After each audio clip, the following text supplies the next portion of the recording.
This is a reading from the book Ever Increasing Faith, a compilation of sermons by Smith Wigglesworth. I will be reading a testimonial that he shared about ministering healing. I was called at 10 o'clock one night to pray for a young person who was dying of consumption and whom the doctor had given up for dead. As I looked, I saw that unless God intervened, it would be impossible for her to live. I turned to the mother and said, "Well, mother, you will have to go to bed." She said, "Oh, I have not had my clothes off for 3 weeks." I said to the daughters, "You will have to go to bed," but they did not want to go. It was the same with the son.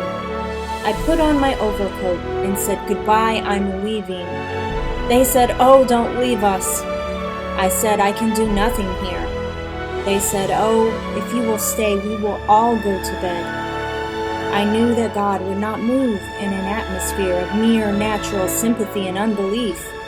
They all went to bed, and I stayed, and that was surely a time, as I knelt by that bed face to face with death and the devil. But God can change the hardest situation and make you know that He is Almighty.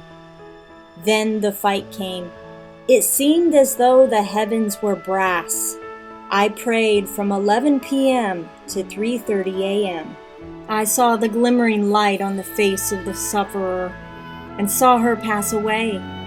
Satan said, "Now you are done for. You have come from Bradford, and the girl has died on your hands." I said, "It can't be. God did not send me here for nothing. This is a time to change strength." I remembered the passage that said, "Men always ought to pray and not lose heart." Death had taken place, but I knew that God was all-powerful and that He who had split the Red Sea is just the same today. It was a time when I would not accept no, and God said yes. I looked at the window, and at that moment the face of Jesus appeared. It seemed as though a million rays of light were coming from His face. As He looked at the one who had just passed away, the color came back to her face. She rolled over and fell asleep. Then I had a glorious time. In the morning she woke early, put on a dressing gown, and walked to the piano. She started to play and to sing a wonderful song. The mother and the sister and the brother all came down to listen. The Lord had intervened. A miracle had been worked. The Lord is calling us along this way. I thank God for difficult cases. The Lord has called us into a heart union with Himself. He wants His bride to have one heart and one spirit with Him, and to do what He Himself loved to do. That case had to be a miracle. The lungs were gone, they were just in shreds. Yet the Lord restored her lungs, making them perfectly sound. A fruit of the Spirit that must accompany the gift of healing is long-suffering.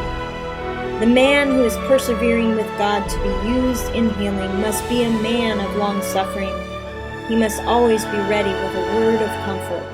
If the sick one is in distress and helpless, and does not see everything eye to eye with you, you must bear with him. Our Lord Jesus Christ was filled with compassion and lived and moved in a place of long suffering. And we will have to get into this place if we are to help the needy ones.